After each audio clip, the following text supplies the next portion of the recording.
Welcome Ridge Life, I'm Tim, and today we're going to process our crossbow deer harvest as we just found out it is chronic wasting disease free.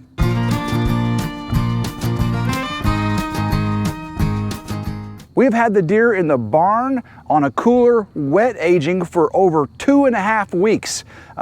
We put it on ice, we leave the drain open, cocked to one side, keep putting new ice on it. As the ice melts, it filters through so all the drippings come out. There's no waste liquids that sit on the meat. It's a really great way to wet age your wild venison. This was our first deer harvest of 2020. It was with the crossbow, our first time ever. Hopefully you've seen the video of that. It's in our hunting playlist. Well, now that we know that it's chronic wasting disease free, we're gonna take the cooler down to the farmhouse. We're gonna start processing the meat. Now, right now, I left most of it on the bone. It's kind of semi-quartered, if you will. We're gonna start cutting the big chunks off the bone and get them ready for freezer packaging. Let's go to the barn and see what the wet aging deer looks like. We've had our venison in the cooler. It's been sitting on the back of the box blade here in the back of the tractor, tilted this way with the drain open, and this one has a locking lid. You want a locking lid when you're wet aging your venison outside in the cooler, because them animals will really want to get to it, you know, especially if it's farther away from your house. Like, you know, ours in the barn,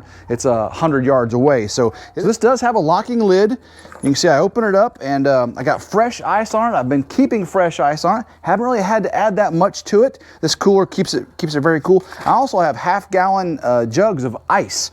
Now I don't want to just use jugs like this because I do want melting ice to filter across the deer so it removes anything of the slime or any bacteria that may be building up on the outside of the meat. That's one big difference. I really wouldn't want to wet age in a cooler with the drain closed. To me, that, you know, that water that melts, the ice that melts, is just sitting in the meat and everything's just kind of fermenting in its own juices. It just doesn't sound good to me. So I love this continuous filtration method of wet aging in a cooler with the drain open. You can see the drippings coming out of the cooler, out of the drain, and they're reddish. So that's water that would be sitting on the meat if you left the drain closed. I just really like that idea of continuously draining through all the blood and anything that builds up on that meat. I just like this method.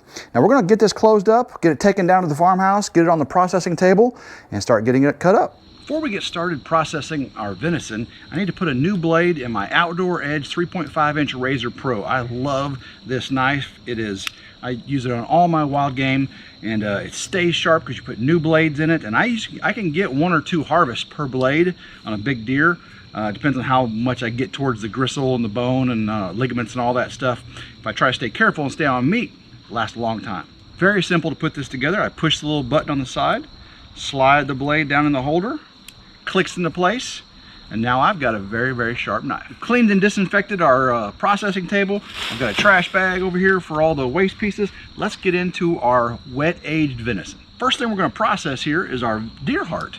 Now this was our crossbow harvest, and I went in one shoulder, went down through the body cavity, came out lower other shoulder, and if you look, this big hole right here, there is a trifoil hole right where the broadhead went through the heart. Right, now that we have the end off, you still see some white right here. There's a line. You have your left and right ventricles on your deer heart. Well, what I want to do is I want to cut right along that line. We're going to splay this thing open. It's going to be really cool.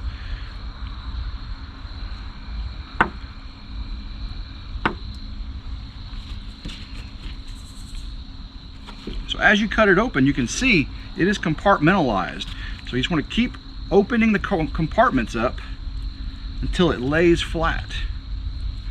And there's all this sinewy things. These sinewy things inside this heart, you're going to cut all that out.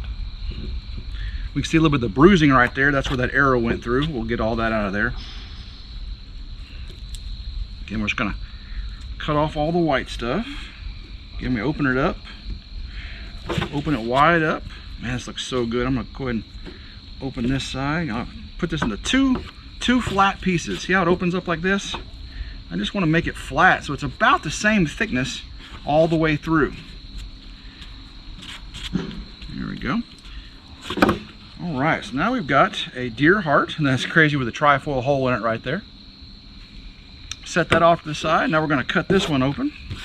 Cut out all the sinew and all that fibrous material. I'm going to do the same thing on that one over there. Again, just going to lay this open. There we go, another nice piece of venison heart steak. We got a huge piece of backstrap here. This is the prime meat. We're gonna make sure we get this cut up perfectly.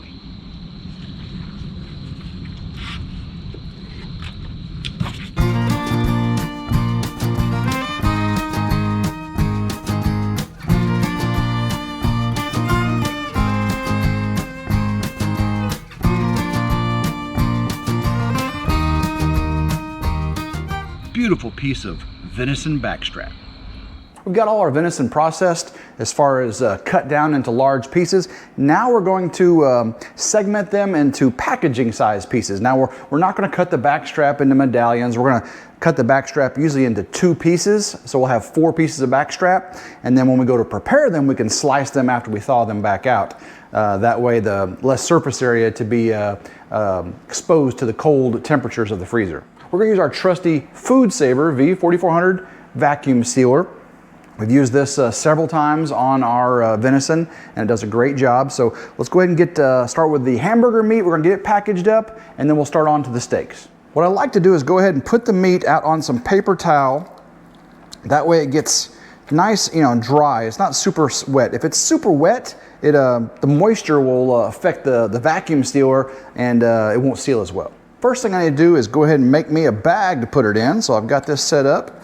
So let's go ahead, I'd say about right there is going to be enough for that. Just hamburger, let's get that cut. So now what we're going to do is I'm going to slide this right in there, and it's going to seal it right up. So I'm not going to vacuum this, I'm just going to seal it. So I'm going to hit the seal button and then slide it in. It clamps down and then starts to seal. All right, when it's done, I've got a nice sealed bag. Now I can start putting all of our meat in there. Let's get this. This is just hamburger meat. It's meat. It's not too much silver skin. It's got some silver skin, but it's going to be really good for hamburger. Let's go ahead and get it pulled tight up in there. Automatically starts to vacuum. Starts making that noise, you know you got a good seal. Now it's just going to do the sealing process. We'll have hamburger ready to freeze.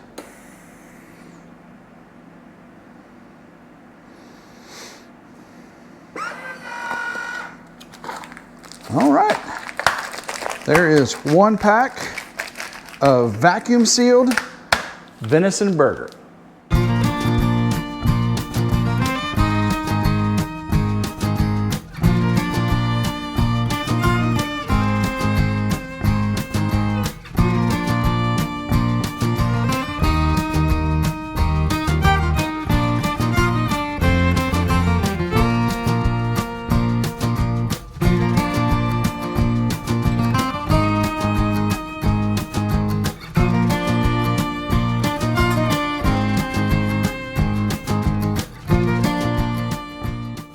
We've got all of our dough processed. This is like 3 layers thick, all with our Food Saver V4400 vacuum sealer. And look at this backstrap, everybody.